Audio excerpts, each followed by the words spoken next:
Bonjour tout le monde, et c'est quand même une salle assez impressionnante et je sais qu'il y a des personnes à distance. Donc je m'appelle Marilyn Cole et je suis très flattée de faire cette keynote d'ouverture à Agile Tour Montréal 2023. Est-ce que je sais cliquer? Oui.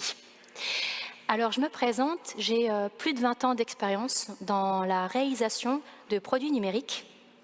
J'ai été, comme l'a dit tout à l'heure Caroline, développeuse, Scrum Master, chef de projet, puis coach agile. Et aujourd'hui, je me considère plutôt comme une coach d'entreprise, c'est-à-dire qu'en fait, je vais discuter avec les individus, les équipes, les entreprises, et je vais les aider à clarifier leurs besoins. Et quand j'ai réussi à clarifier leurs besoins, je vais les aider en fait à atteindre leur objectif. Donc parfois, j'utilise l'agilité et parfois non. Et une de mes passions, c'est l'humain, c'est-à-dire que j'adore observer les gens, je trouve ça assez passionnant. Et j'essaye de comprendre comment se fonctionnent en fait les dynamiques entre les gens et les équipes. Et c'est pour ça aussi que je suis en reconversion professionnelle pour devenir psychologue, j'espère, d'ici 2-3 ans. Alors, ce que j'aimerais aujourd'hui, mon intention dans cette keynote, c'est vous parler de l'humain. Parce que je considère, mais ça c'est mon avis, après vous pouvez être d'accord ou pas, que lorsqu'on a du mal à mettre en place de l'agilité, c'est souvent une problématique liée à l'humain. Et en même temps, l'intérêt, c'est justement de travailler ensemble. Donc pour moi, c'est un défi nécessaire, un défi parce que c'est challengeant, et nécessaire parce que si on n'arrive pas en fait à réussir à travailler ensemble et à atteindre des objectifs communs, l'agilité, ça n'a pas vraiment de sens. Donc là, dans cette keynote, en 6 étapes, je vais vous montrer en fait les difficultés, et j'espère vous trouver des astuces et des solutions que vous pourrez tous récupérer. Et avant, parce que je ne vous connais pas trop, j'aimerais faire un petit sondage. Est-ce que les personnes qui n'ont jamais entendu parler de manifeste agile ou de Scrum peuvent lever la main? Ok. Alors ceux qui connaissent bien l'agilité, est-ce que vous pouvez lever la main? D'accord. Donc a priori, vous connaissez tous un petit peu le manifeste agile, etc. Très bien. Ben, ça tombe bien parce que je vais commencer à vous parler du manifeste agile. Là où vous allez peut-être être surpris, c'est mon souhait, c'est de vous montrer comment le manifeste agile est très axé justement sur l'humain. Moi-même, je fais des formations d'agilité et je suis un peu déçue parce qu'on parle souvent des processus, alors qu'une des valeurs, c'est les individus et leur interaction, plus que les processus et les outils. Et quand j'entends parfois des personnes lors de formations agiles en disant « Qu'est-ce qui se passe si mon stand-up il dure 12 minutes ?» Voilà. Donc là, je vais vous montrer en fait que le manifeste agile, on peut le lire vraiment sur un axe orienté humain. C'est parti. Pour moi, le but d'une équipe agile, le plus important, c'est de créer un produit. C'est pas de créer de la documentation, c'est un produit. Et ce produit, c'est pas n'importe quel produit. C'est un produit qui va répondre aux besoins d'utilisateurs. Concrètement, si je suis une équipe et que je mets en place un produit et que ce produit ne sert à personne, l'équipe n'est pas agile. Pour pouvoir en fait réaliser ce produit, l'équipe agile, elle a besoin d'être concentrée sur sa réalisation. Donc elle a besoin de parties prenantes qui vont lui donner des ressources. Les parties prenantes, ça peut être des managers, ça peut être des sponsors, ça peut être beaucoup de personnes. Ce qui est important, c'est ça, c'est que les parties prenantes donnent des ressources. Et bien sûr, dans une équipe agile, quand le produit est complexe, l'équipe ne peut pas créer un produit tout seul. En agilité, on a tendance à dire qu'une bonne équipe est entre 3 et 9 personnes. Pourquoi? Parce que plus de 9 personnes, les interactions deviennent difficiles. Donc une équipe agile, elle va collaborer avec d'autres équipes pour réaliser ce fameux produit qui va être utilisé. Et là où c'est intéressant, c'est que maintenant je vais venir sur les 4 valeurs. Alors pour ceux qui ont levé la main tout à l'heure et qui ne connaissent pas trop l'agilité, d'où ça vient l'agilité? Je crois que c'est en 2001 où 17 experts sur la réalisation du développement logiciel se sont mis ensemble, sont réunis ensemble et se sont dit on va essayer de créer une méthode qui va permettre aux équipes de livrer des produits utiles. Et finalement, ils n'ont pas réussi à se mettre d'accord sur une vraie méthode, mais ils se sont mis d'accord sur 4 valeurs et 12 principes. Et moi, je vais revenir sur ces 4 valeurs. Vous avez peut-être entendu parler de Scrum. Qu'est-ce que c'est Scrum ou Safe? C'est des cadres de travail ou des frameworks qui disent si vous faites ce qui est écrit dans mon guide, alors vos équipes vont appliquer les 4 valeurs et les 12 principes. Mais vous pouvez très bien faire de l'agilité avec votre propre cadre de travail maison, sous réserve que les 4 valeurs sont appliquées. Donc la première valeur, les individus et leur interaction, plus que les processus et les outils. Ça veut dire quoi? Que quand ça bloque, plutôt que de se dire dans l'article 12, ligne machin, c'est ça qui est dit, c'est on va aller voir la personne, on va essayer de comprendre pour débloquer le problème. Et là où c'est intéressant, vous vous souvenez de mon dessin de tout à l'heure, qui est, attention, petit retour arrière, hop, hop, oh, quel talent, quel talent. C'est ici. Ça y est, j'ai compris le truc. Donc, pour moi, cette valeur numéro 1, elle est appliquée à cette interaction-là. L'interaction que j'ai appelée numéro 1. C'est comment une équipe agile et d'autres équipes vont se synchroniser ensemble pour créer ce produit. La deuxième valeur, c'est des logiciels opérationnels plus qu'une documentation exhaustive. Pourquoi? Quand j'étais développeuse, il y a quelques temps, il y a 15-20 ans, j'étais assez frustrée parce que mon chef de projet me disait « tu en es où, tu en es où ?» Et je lui disais ben, « là, je suis en train de développer telle page d'accueil. » Il me disait « mais concrètement, dans la spécification, tu es à quelle page? Tu as combien de pourcentage de ta spécification ?» J'ai même une fois un chef de projet où j'ai passé un entretien qui m'a demandé, dans mon ancien projet, combien de lignes de code j'ai écrit. Je vous assure que c'est une histoire vraie. Et quand j'ai commencé à faire un peu plus de développement, de conception, cette fois, c'était un lead développeur qui m'a demandé combien est ta couverture de tests. Quand on code, on doit vérifier des tests. Et là, je ne sais plus, j'ai dit 30%, il me dit « ah, c'est pas terrible ». Alors pour ceux qui font du développement, si le but c'est de mettre 100%, moi je mets « ah, certes, trou partout hein. ». Bref, tout ça pour dire que qu'est-ce qui est important? Comment on sait si le travail il est bien fait ou pas? Le but d'une équipe agile, c'est le produit. J'ai un produit ou j'ai pas de produit. Point. Des fois, je suis un peu extrémiste avec mes équipes. Quand ils me disent, par exemple, on arrive, la démonstration, c'est là où on monte l'incrément de produit. Et ils me disent, ben, en fait, c'est fait à 90%. Non, pour moi, c'est binaire. C'est fait ou c'est pas fait. 90%, je peux pas l'utiliser, ça me sert à rien. Ça ne veut pas dire que les gens n'ont pas travaillé, c'est que ce n'est pas utilisable. Et souvent, en fait, pourquoi on aime les documentations? C'est parce qu'on est dans un mode de pensée où on veut justifier qu'on travaille. Si vous êtes dans un environnement où justement les parties prenantes vous demandent « tu en es où, tu en es où, tu en es où ?» Fais-moi des indicateurs, montre-moi des pourcentages d'avancement. C'est facile, c'est comme les sondages, ça se trafique, il suffit de mettre du vert. On change les règles, Excel est magnifique. Vous prenez une petite... Avec Excel, vous faites, voilà, je vais vous mettre des indicateurs pour le chef de projet, d'autres indicateurs pour les équipes. C'est facile, hein, c'est pareil. Donc, moi, mon conseil, c'est vous prenez le produit, il est là ou il n'est pas là. Et là où c'est intéressant, c'est justement cette valeur numéro 2, c'est l'interaction entre les équipes agiles et les utilisateurs. Chers utilisateurs, le produit que je vous montre, est-ce qu'il répond à vos besoins, oui ou non? Valeur numéro 3, la collaboration avec les clients plus que la négociation contractuelle. Celle-là est très importante, parce que souvent, quand je fais des formations, les gens me disent « mais qui sont les clients ?» Et bien dans cette partie-là, les clients, entre guillemets, c'est souvent ce qu'on entend les chefs. C'est pas vraiment des chefs, mais c'est comme ça qu'ils sont perçus. Pourquoi ils sont perçus comme des chefs? Parce que les équipes agiles ont tendance à penser, ou les équipes ont tendance à penser que je dois rendre des comptes au chef, qui me demande justement « t'en es où ?» Et c'est pas du tout ça en fait. Ma vision de l'agilité, c'est on rend visible l'avancement du produit aux parties prenantes, parce que les parties prenantes vous donnent des ressources. Et le budget n'est pas illimité. Je peux te donner des machines, des serveurs, je peux te donner de l'argent, je peux faire du recrutement, mais pour savoir ça, il faut que je sache où est-ce que tu en es. Ce n'est pas carte blanche. Je ne vais pas signer un chèque blanc. Donc ce qui est important là-dedans, c'est que l'équipe agile va faire des demandes aux parties prenantes en expliquant où en est le produit, pour qu'après les parties prenantes puissent donner des ressources. Et la valeur numéro 4, c'est l'adaptation au changement plus que le suivi d'un plan. Donc vous avez vu, l'équipe agile pour réaliser un produit, elle se met d'accord avec d'autres équipes, avec des parties prenantes, avec des utilisateurs finaux, ça en fait du monde. Et bien sûr, ça ne marche jamais, il y a toujours des imprévus. Donc l'agilité a pris en compte ça, en disant, ben, pas de souci, l'équipe agile elle va s'adapter. Donc c'est un peu ce que je vois dans cette partie-là, c'est l'équipe agile qui crée un produit en s'adaptant. Ça fait beaucoup de choses. Donc là, petit slide de rappel à retenir. En gros, 2 jours de formation d'agilité, moi j'ai envie de dire le b.a.-ba, c'est ça, c'est ma vision. C'est est-ce que vous avez ces 4 interactions? Le cœur, c'est l'équipe agile.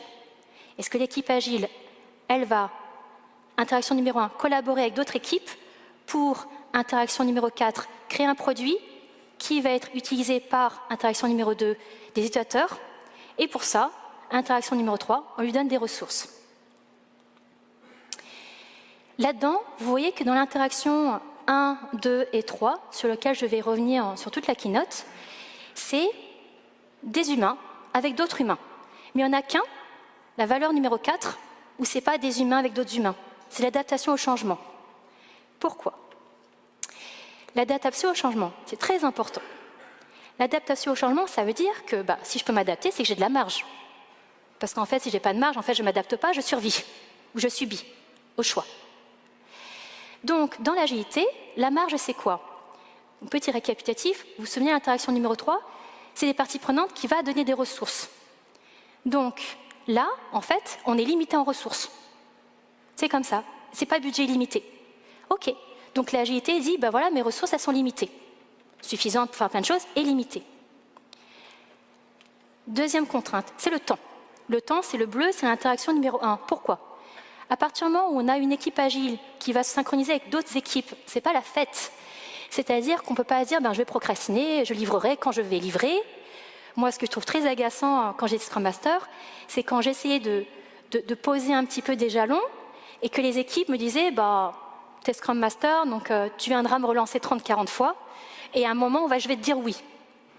Excusez-moi les gars, mais ça, c'est pas cool. À partir du moment où on travaille ensemble, c'est notre devoir de dire, plus ou moins, j'aurai fini dans une semaine et j'essaye de m'engager. Et si j'y arrive pas au bout d'une semaine, c'est pas grave. Je vais te prévenir dans 3 jours. De toute façon, là, à la fin de la semaine, c'est pas possible. Honnêtement, c'est du respect dans l'agilité. On se synchronise parce qu'on a des contraintes au niveau du temps. On n'est pas tout seul. Un cycle, c'est par exemple 3 semaines. Et là, en fait, l'équipe agile se dit, j'ai déjà un petit bout de mon produit, qu'on voit là, qui est un petit peu. Et là, qu'est-ce que je vais faire sur mon cycle? Donc là, déjà, le temps, il est figé. On sait qu'on a 3 semaines. À partir de là, on va discuter avec les parties prenantes. Pour ces 3 prochaines semaines, elles sont où mes ressources? Par exemple, au niveau des personnes, il y a Gérard, il est en vacances. Lui, je ne le compte pas dans mes ressources. Puis il y a les vacances scolaires aussi, donc ça, je ne les compte pas. Ok, et au niveau du budget, on a combien d'argent? Est-ce qu'on a consommé ou pas? Et ensuite, au niveau matériel, est-ce que l'environnement est prêt ou pas? Est-ce que l'exploitant est disponible ou pas? Donc normalement, en début de cycle, on a vu tout ça. Et là, l'équipe peut se dire, j'ai connaissance de mes ressources, j'ai connaissance de mes 3 semaines, qu'est-ce que je fais? Et je vais piocher les fonctionnalités qui vont apporter le plus de valeur en prenant en compte des contraintes. Et là, c'est bingo. Et grosso modo, l'agilité, c'est ça. Si vous arrivez à faire ça, vous êtes une équipe agile. Et inversement, et aussi, à la fin de ce cycle, mon produit, il a grossi. Il a grossi dans le sens où il va apporter plus de valeur. Et à chaque fois, en début de cycle et à la fin du cycle, j'ai un produit. Il y en a un qui ne fait pas le café, peut-être que la version d'après fait le café, mais c'est un produit que je peux montrer à des gens. Dans le cas où vous n'êtes pas du tout agile, c'est qu'en fait, on vous dit, c'est bien joli tout ça, mais on ne peut pas négocier sur les fonctionnalités. Donc, grosso modo, j'ai accompagné des entreprises où on me disait, on a un lot de 100 fonctionnalités, on est agile, on fait des sprints, 100 divisé par le nombre de sprints, on étale. Et on aura une démo. Mais la démo, en fait, c'est un PowerPoint avec un indicateur d'avancement sur mes 100 fonctionnalités. C'est pas des blagues, j'ai vraiment vécu ça. Si vous ne pouvez pas négocier sur les fonctionnalités, il n'y a pas de marge d'adaptation. Appelez ça comme vous voulez, c'est pas agile. Et qu'est-ce qui se passe? C'est que la marge, on va la trouver sur quoi? Sur les équipes qu'on va épuiser, qu'on va presser comme des citrons. Et le produit, qui sera de mauvaise qualité. Donc j'ai envie de dire, avant de vous poser la question, est-ce que mon stand-up, il doit faire 10 ou 12 minutes? Le premier truc, est-ce que vous avez de la marge sur les fonctionnalités? Et si vous ne l'avez pas, allez voir les bonnes personnes pour avoir ça. C'est le plus important. Donc en résumé, pour moi, résumé de 2 jours de formation, une équipe agile est une équipe qui a ses 4 niveaux d'interaction et où il peut y avoir de la marge au niveau des fonctionnalités. Et quand vous avez fait ça, en fait, on peut vraiment être agile, mais ce n'est pas magique, c'est que ça va coincer au niveau humain. Et c'est parti. Donc, chapitre 2, il y en a 6. L'art de la communication. Je trouve ça très très important. Qu'est-ce que j'appelle l'art de la communication? Alors, il faut savoir que je voyage énormément. Mon truc, c'est les voyages en sac à dos. J'adore, je vous disais que j'adore l'humain. Je suis partie, par exemple, il y a 12 ans en Birmanie. Et je ne parlais pas un mot birman. Mon anglais n'était pas terrible. De toute façon, là-bas, ils ne parlent pas anglais. Et en fait, j'ai réussi à vivre dans un village pendant 2 semaines en Birmanie. Mes origines asiatiques ont beaucoup aidé. Et j'ai réussi à me débrouiller comment? Ben, je vais vous expliquer comment j'ai réussi à me débrouiller. C'est justement l'art de la communication. Hop. Premièrement, quand vous voulez discuter avec des personnes au sein de vos équipes, même des personnes qui sont français ou québécois comme vous, peu importe, dites-vous qu'en fait, vous n'êtes pas une famille. On est dans un monde professionnel. Même si on s'habille plus ou moins pareil, qu'on regarde les mêmes choses à la télé, on vit dans 2 mondes différents. On a des cultures, des valeurs différentes. Ça, c'est très important à l'entendre. Et c'est pas parce qu'on a tous le badge « j'aime mon entreprise » qu'on est une même famille. Ça, c'est faux. Ça, c'est juste pour avoir des team building sympas. La première chose, c'est de garder en tête quel est le langage commun et universel que vous avez dans la vie pro ou perso. Ceux qui me disent anglais, c'est raté. Le langage commun universel, il est visuel. Et là, je vais revenir sur mon voyage en Birmanie. À l'époque, il n'y avait pas Internet, j'avais des petits moyens parce que je voulais vivre avec $20 par jour. C'était mon trip. J'ai survécu, c'était super. Maintenant, je mets des belles robes, mais à l'époque, c'était plutôt roots. Et donc, j'avais un petit appareil photo où je prenais plein de photos. Et je me suis pris en photo mon petit guide, de la nourriture, des photos de ma famille, des photos d'un bus, des photos d'une ville. Et je me baladais en montrant les photos. Et les gens comprenaient tout ce que je disais. Et un truc qui est classique, en Birmanie, les gens adorent savoir t'es marié, t'es pas marié, t'as des enfants, t'as des cousins, etc. Des photos. Et on se parlait, on se comprenait pas, on faisait comme ça, content, pas content. Et ça suffit. Le visuel, ça marche vraiment. J'ai réussi à vivre 2 semaines dans un village birman avec des birmanes et on se parlait comme ça. Et vous allez me dire, oui, mais dans le cadre de l'entreprise, il ne suffit pas de manger, dormir, c'est plus compliqué que ça. C'est faux. Je vais vous donner une anecdote concrète. J'ai parfois des personnes qui me disent, je veux être Scrum Master, mais j'ai jamais été développeur. Comment je vais faire? Ben, en fait, on peut être Scrum Master sans être développeur. Dans quel cas on a besoin d'être développeur? Dans le cas où en fait votre équipe ne parle que de développement. Et donc là, du coup, vous ne pouvez pas parler le même langage. Mais si l'équipe parle un langage commun avec vous, que vous étiez développeur ou pas développeur, on s'en moque. Et c'est quoi le langage commun? Je vous le donne en plein dans le mille, c'est le produit. Le produit, on vous le met dans les mains, il marche ou il ne marche pas. N'importe quel produit, d'ailleurs, vous le mettez à un singe, il clique, il va comprendre le truc. Par contre, vous le faites un PowerPoint, votre singe, il ne va rien comprendre. Parfois, je vois des product owners, donc des personnes qui sont garants du produit, qui ont des jugements sur le produit en disant moi, c'est pas comme ça que j'utiliserais, j'en vois pas l'intérêt.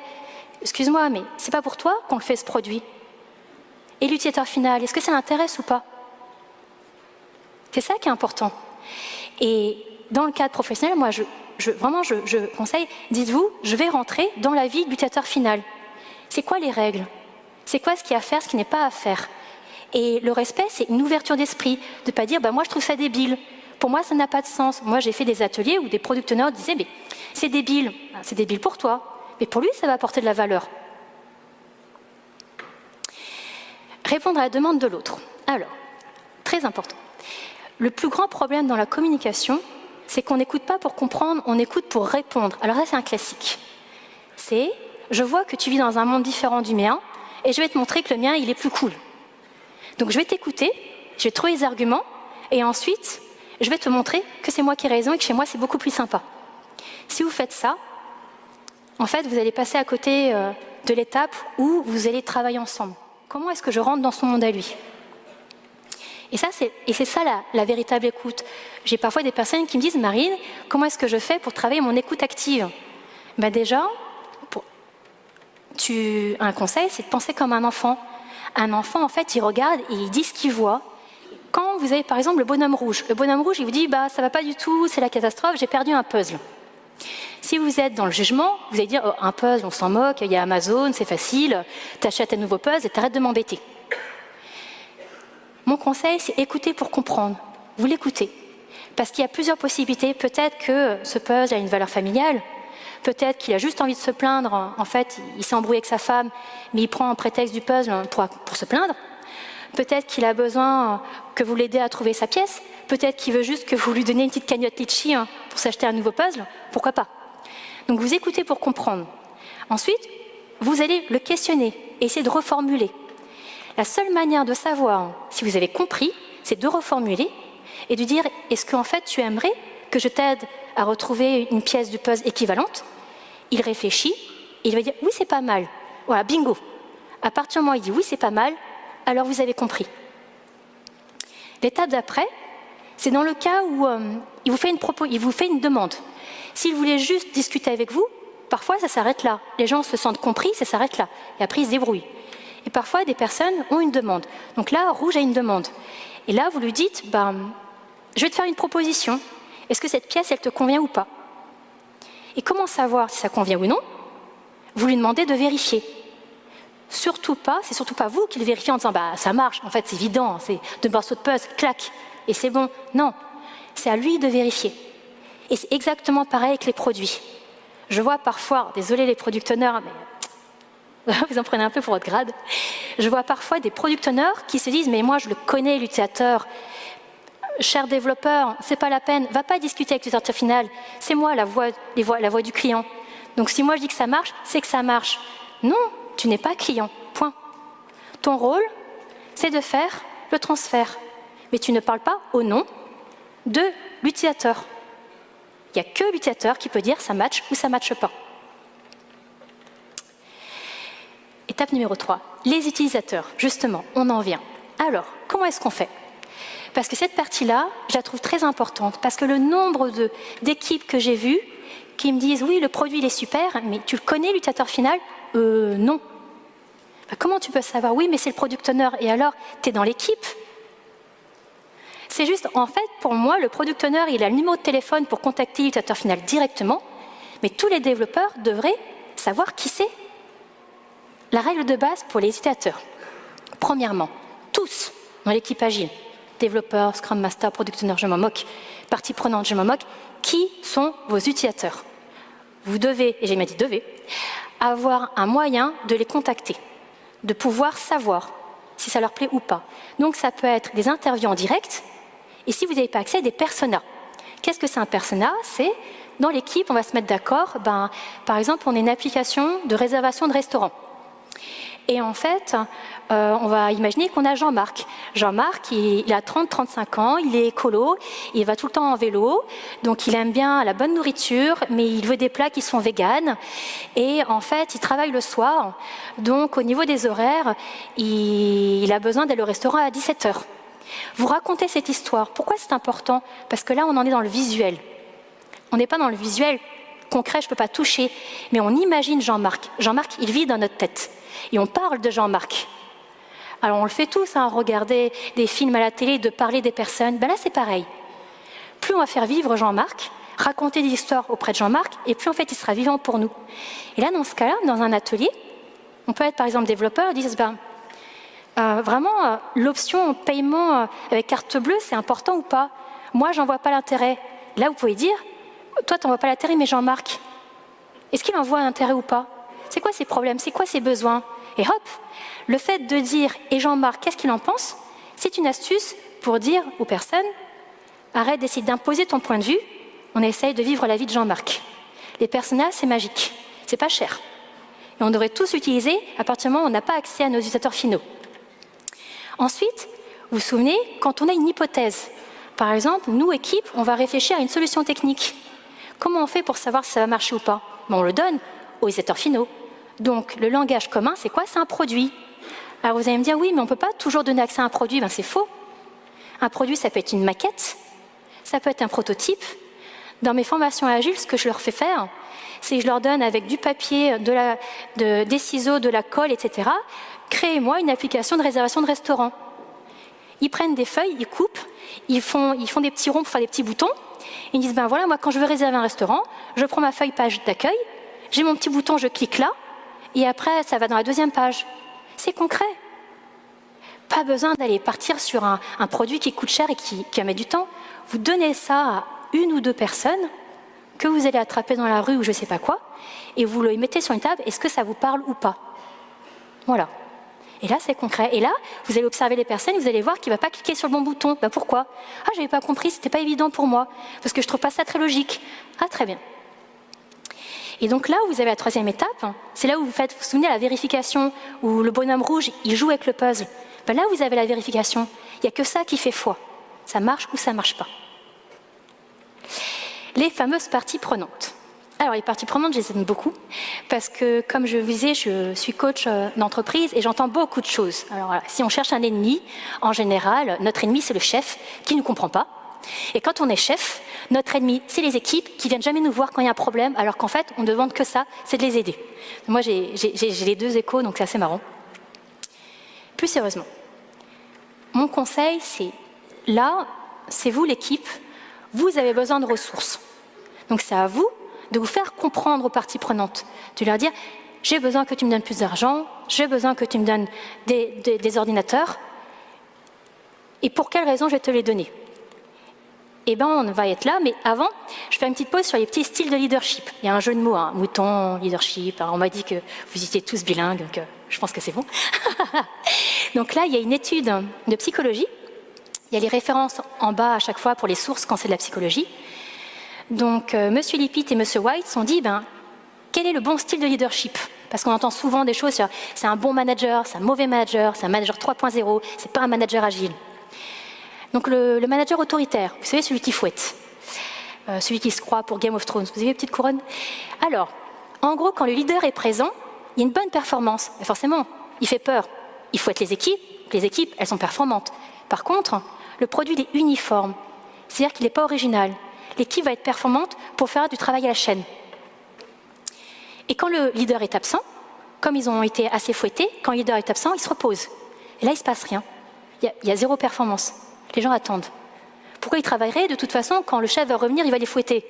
Alors autant se reposer et se faire fouetter quand il reviendra.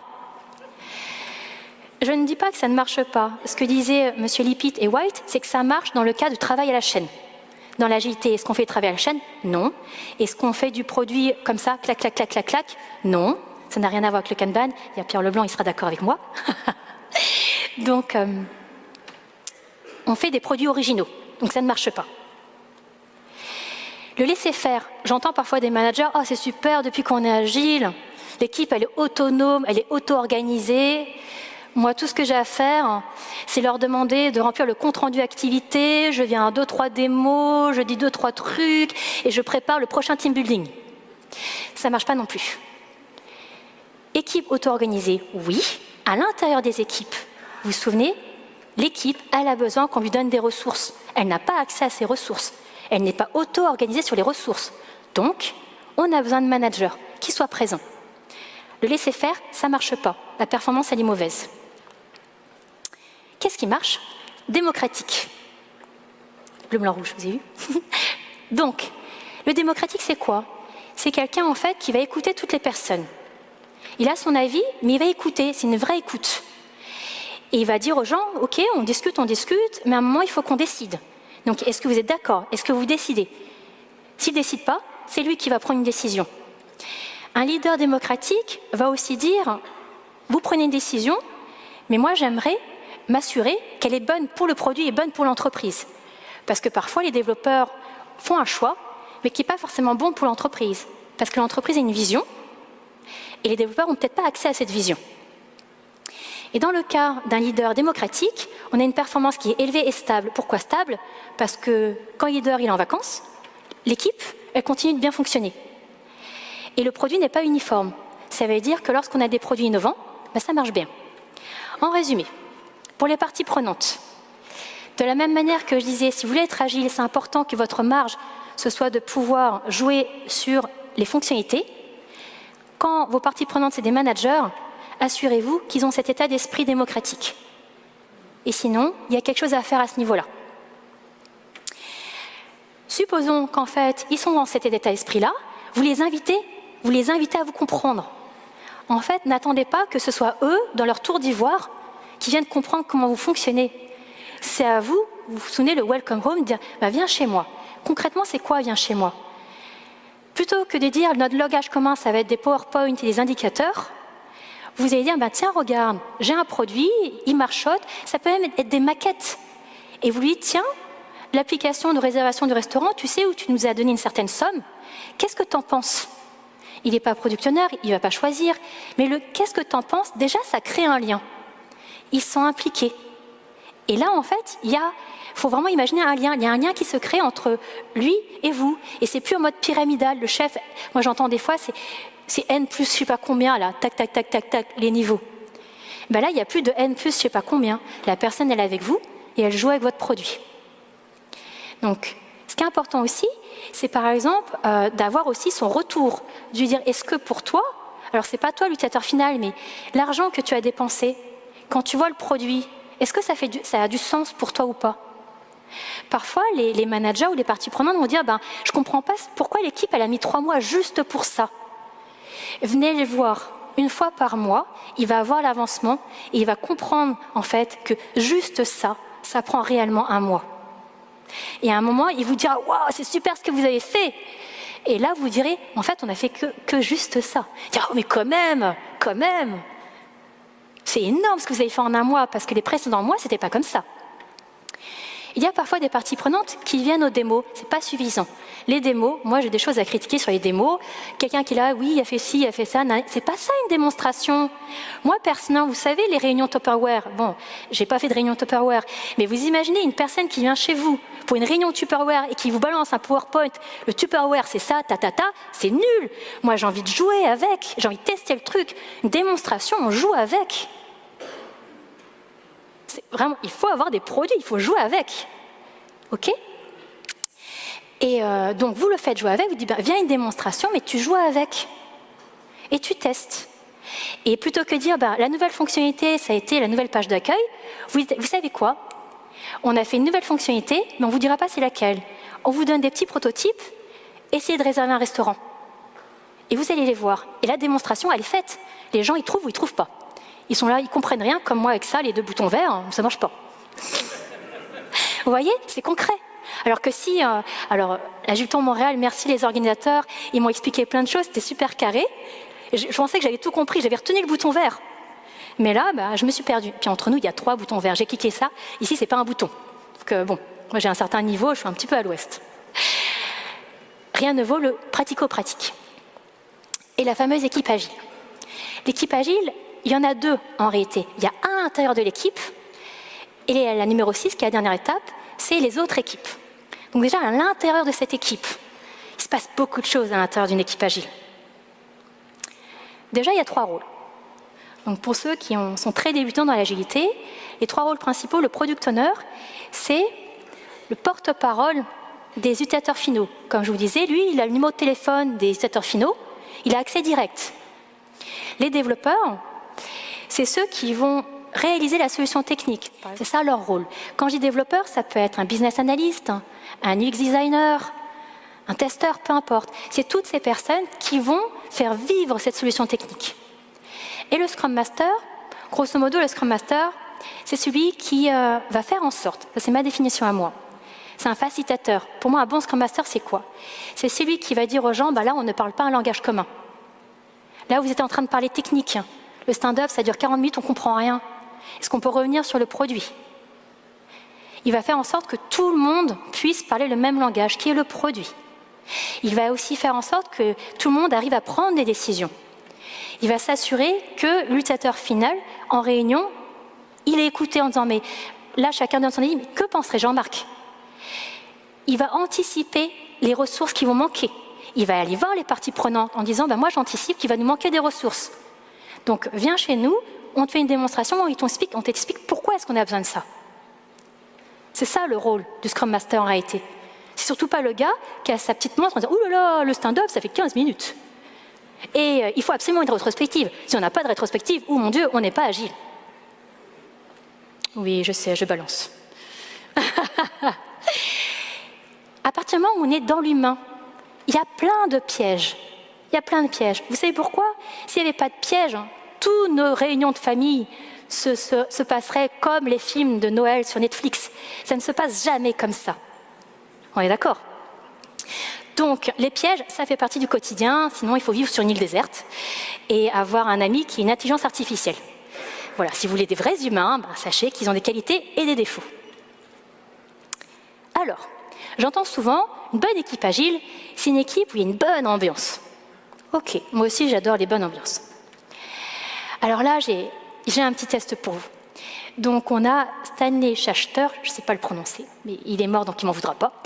Donc il s'est posé la question, alors quel est l'impact sur la performance quand on a une équipe qui a une forte cohésion? Une forte cohésion, c'est une équipe qui est solidaire, qui discute, où il y a une bonne ambiance. Et par rapport à un objectif commun, là c'est facile, quand on a une équipe qui a une forte cohésion et un objectif commun, la performance est au maximum. Là, logique. Après, il s'est posé la question, quelle est l'équipe qui aura la meilleure performance, donc le niveau juste en dessous de maximum, la meilleure performance? Est-ce que c'est celle qui a une forte cohésion, mais qui n'a pas du tout d'objectif commun? Ou est-ce que c'est celle qui a pas une très bonne ambiance à l'intérieur, mais des objectifs communs? Donc là, je vais vous demander de lever la main pour ceux qui pensent que c'est celui à gauche. Pas nombreux. Ceux qui sont à droite. Ouais, il y en a qui ne se prononcent pas, donc c'est moite-moite. La réponse, c'est ça. C'est l'objectif commun. Pourquoi? Parce qu'on peut avoir une ambiance qui est un peu bof, mais en même temps, on a un objectif commun. Donc dans une équipe, on dit « Oh, j'aime pas mes camarades, mais le chef, il a dit qu'il fallait faire ça. Je fais mon travail. Je vais atteindre mon objectif, même si je ne m'entends pas avec mes camarades. » Ok. Ensuite, à votre avis, quelle est la pire, cette fois c'est la pire, quelle est la pire des performances? Est-ce que c'est une équipe? Alors dans les deux cas, il n'y a pas d'objectif commun. Donc quelle est la pire des performances? Quand l'ambiance elle est très bonne, il y a une forte cohésion, ou quand au contraire l'ambiance elle n'est pas top, il y a une faible cohésion. Donc ceux qui pensent que c'est à gauche, levez la main. Ok, ceux qui pensent que c'est à droite? Et bien en fait, la réponse, elle est assez surprenante. La pire des performances, c'est quand il y a une bonne ambiance dans l'équipe. Pourquoi? Parce que quand vous n'avez pas d'objectif commun, vous êtes des personnes, vous ne savez pas où vous allez. Vous n'aimez pas vos camarades, de toute façon, moi mes collègues, ils m'enquiquinent, je vais faire des trucs qui n'ont pas de sens, mais comme j'ai mon salaire à la fin du mois, je pourrais justifier, j'ai envoyé des mails en copie 30 personnes pour dire j'ai fait ça. Voilà, comme ça les gens ils savent que j'ai travaillé, je suis tranquille. Alors que quand vous avez une super bonne ambiance, que font des personnes qui ont une super bonne ambiance quand ils ne savent pas où aller? Mais ils critiquent. J'en ai marre de cette entreprise, j'ai envie de partir, ça ne sert à rien, c'est nul, ça n'a pas de sens. Et les gens, à la pause café, ils font quoi? Ils freinent. En fait, ils s'automotivent à dire on n'aime pas, on passe en mode gréviste et on va freiner la production. Et pourquoi je dis ça? Parce que j'entends souvent des personnes qui viennent me voir en tant que coach en disant l'ambiance elle est pourrie, quel team building tu organises? Alors c'est le pire truc à faire. Vous allez les payer pour qu'ils vous critiquent. Et concrètement, c'est ça, hein. C'est ça ce qui se passe. J'ai envie de dire, c'est sympa, les team building, etc. C'est important. Mais seulement si vous avez un objectif commun. D'abord, la performance, l'objectif commun. Et ma petite phrase, ce serait du sens plus qu'une meilleure ambiance. Étape numéro 2, le jeu collectif. J'entends souvent une équipe agile, c'est une équipe justement qui joue collectif. Ok, et là vous le voyez venir, j'ai mes petits 3 moutons blancs qui disent à le petit mouton noir, tu devrais passer à la peinture. Est-ce que c'est vraiment bien de jouer collectif dans une équipe? Là, c'est encore notre ami Stanley Schachter qui a fait une expérience. Il a pris des groupes d'étudiants.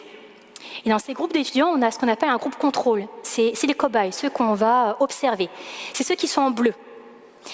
Les autres, ceux qui sont en vert, en orange et en rouge, c'était ils étaient de mèche. C'était des complices.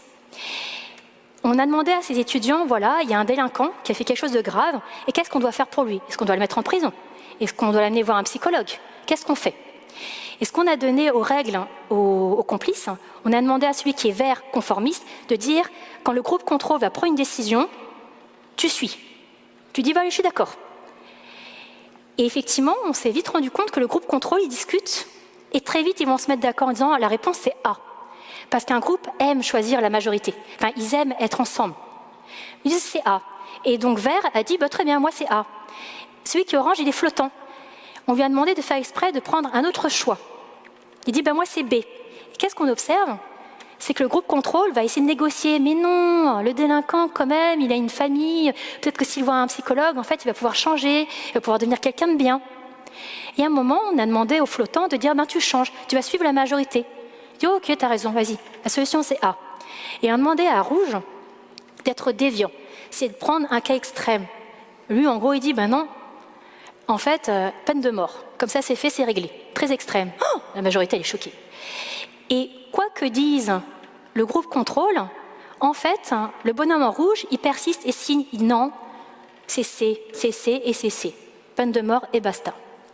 Et là où c'est intéressant, c'est qu'on s'est rendu compte que le groupe contrôle, qui avait réussi à être dans la majorité, a réussi à rallier le conformiste et le flottant, et ils ont tout zappé, ils ont fait un focus sur le déviant.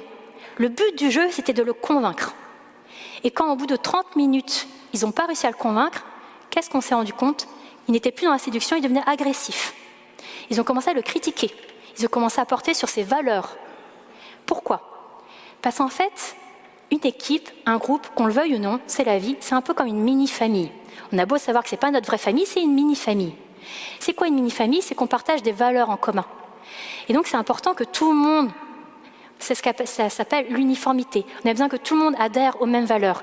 Et si ce n'est pas le cas, le bonhomme rouge, c'est un danger. En gros, c'est le mouton noir. Si tout le monde commence à écouter le mouton noir, les valeurs, elles vont exploser dans l'équipe. Donc c'est un danger, il faut éjecter ce bonhomme, il faut qu'il sorte. Combien de fois j'ai entendu dans les équipes, en fait tout va bien, sauf avec telle personne. Ce qu'il faut, c'est qu'il parte.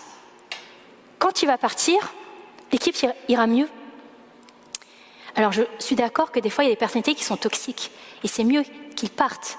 Et moi, ce que j'ai envie de vous dire, c'est que le but du jeu de l'agilité, c'est de créer des produits qui vont être innovants. Ça veut dire que la majorité, elle n'a pas forcément l'idée innovante.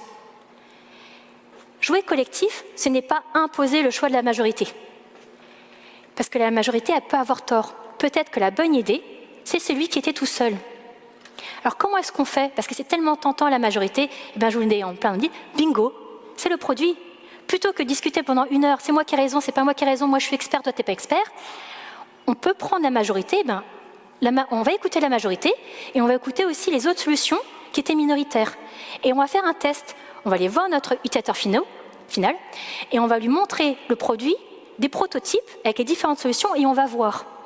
Et là, bingo, la réponse, elle va venir de l'utilisateur. Est-ce que c'est la majorité qui a raison ou est-ce que c'est le petit expert, un peu timide, qui a raison?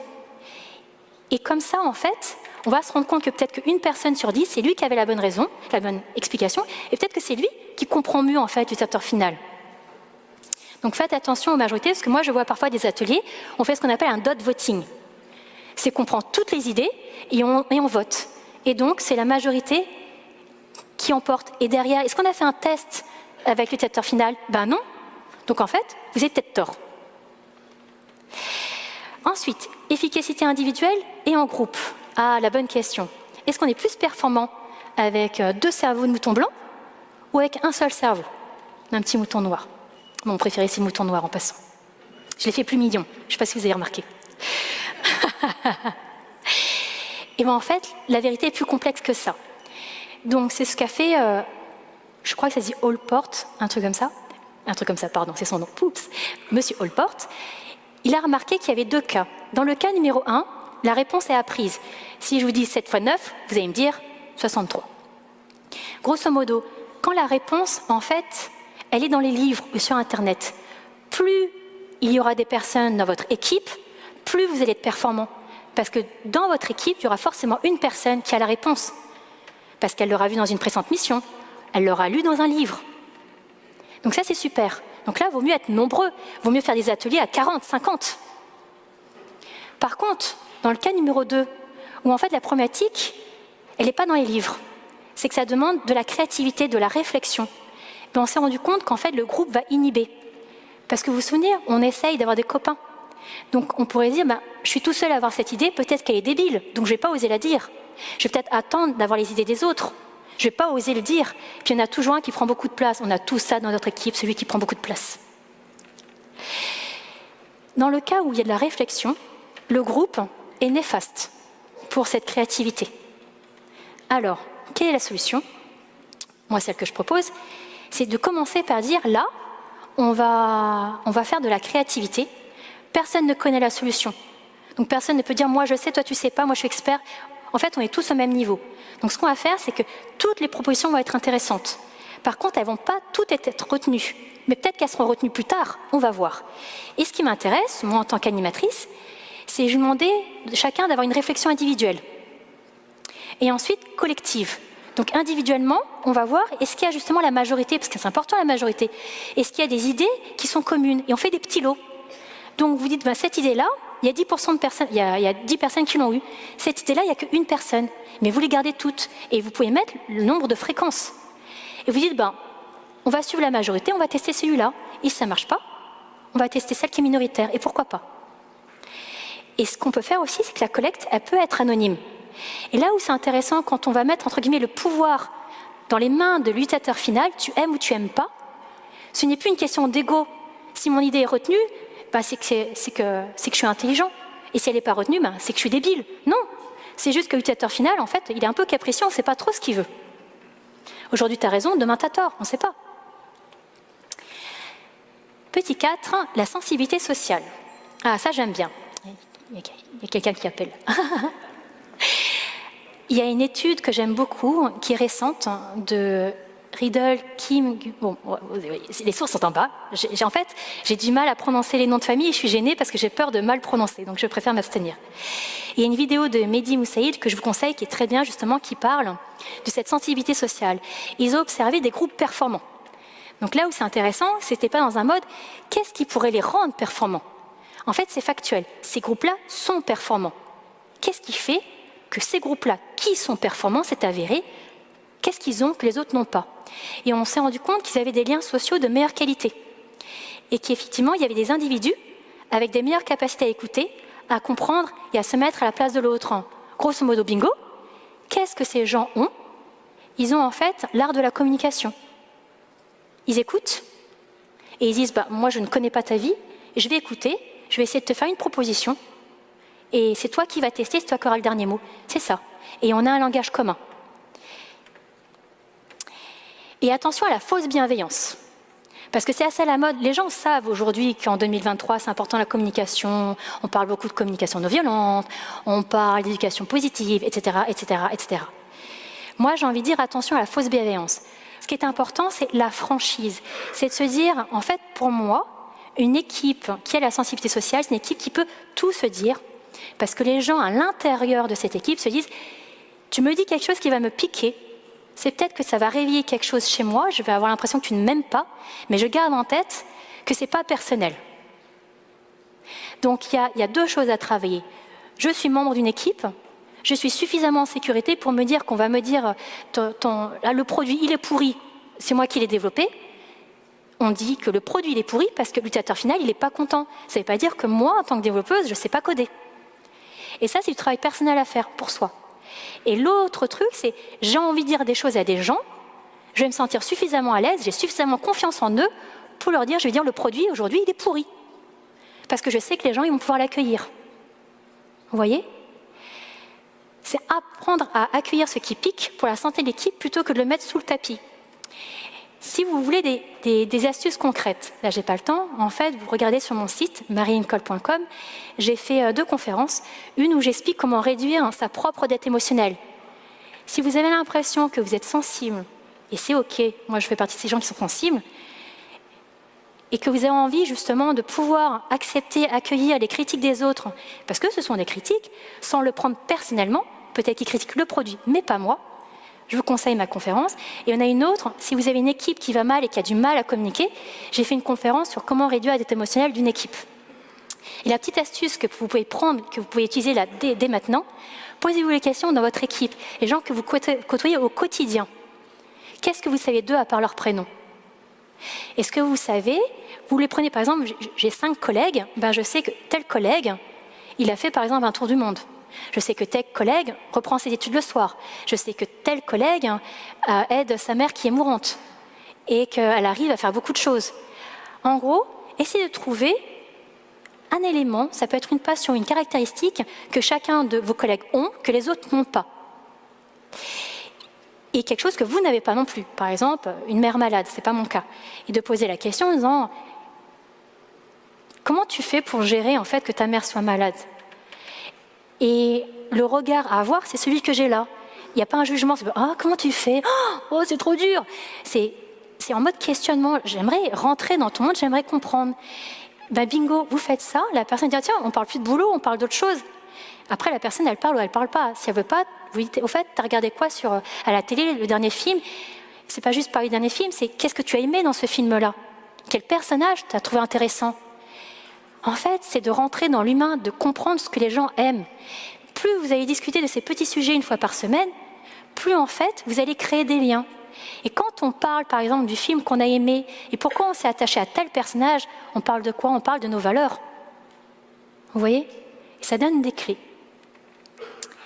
Ça, c'est ma petite astuce. Et le dernier point, c'est bientôt fini, les autres équipes. Alors celle-là est assez facile, entre guillemets, parce que le plus dur, c'est à l'intérieur de l'équipe, quand je vous disais. Donc comment on fait pour collaborer avec d'autres équipes? La première règle de base, c'est de garder en tête que ça sera une autre équipe. J'entends parfois des personnes qui me disent « Non, mais il faut qu'on soit une seule équipe. » Non, si il faut qu'on soit une seule équipe, eh ben on fait une seule équipe. Pourquoi on ne fait pas une seule équipe à 30? Parce qu'on sait qu'une seule équipe à 30, c'est pas gérable. On est d'accord? Donc on est 2 équipes, point. Et dans chaque équipe, on a nos valeurs. On a notre ambiance, point. Et on a le droit d'avoir notre petit jardin secret dans notre équipe. Parce que ça fait partie de la santé mentale d'une équipe. Mais alors comment on fait pour contribuer avec une autre équipe? Ben, c'est facile. Encore une fois, le langage commun, c'est le produit. Donc vous allez me dire, mais c'est évident. Vu qu'on travaille sur un produit commun, on a un objectif commun. L'objectif commun, c'est quoi? C'est d'avoir un super produit. Bon, bah, si vous avez ça comme objectif, excusez-moi, mais c'est naze. Parce qu'un super produit, ça ne veut rien dire, un super produit. Par contre, là où c'est intéressant, c'est, pendant ce cycle-là, notre objectif commun, ça va être de faire en sorte que l'utilisateur, il arrive à payer et à avoir un mail de confirmation, par exemple. Ça, c'est concret. Et dans ce cas, vous faites quoi? Vous avez 2 équipes avec leur manière de travailler, mais qui vont se rejoindre de temps en temps. Comment ils vont se rejoindre? Ils ont un même produit, ils vont tester. Toi, tu as développé quelle partie? Ben, moi, le paiement, et moi, le mail de confirmation, et on se voit. Et là où c'est super, c'est que la démonstration, elle se fait à 2. Ça ne veut pas dire que l'équipe A va aller venir squatter la démonstration de l'équipe B, et après l'équipe B va aller squatter la démonstration de l'équipe A. Non, c'est une seule démonstration, avec un produit commun, et vous prenez une personne de l'équipe A et une personne de l'équipe B. Et là, c'est pratique. Et surtout, pendant ce petit moment, ce laps de temps où vous faites cette démonstration, vous ne dites pas, nous l'équipe A, on a fait le paiement, nous l'équipe B, on a fait le mail de confirmation. Et c'est là où les facilitateurs vous jouent un rôle. En disant, on va parler d'un langage commun, on va juste parler de Jean-Marc.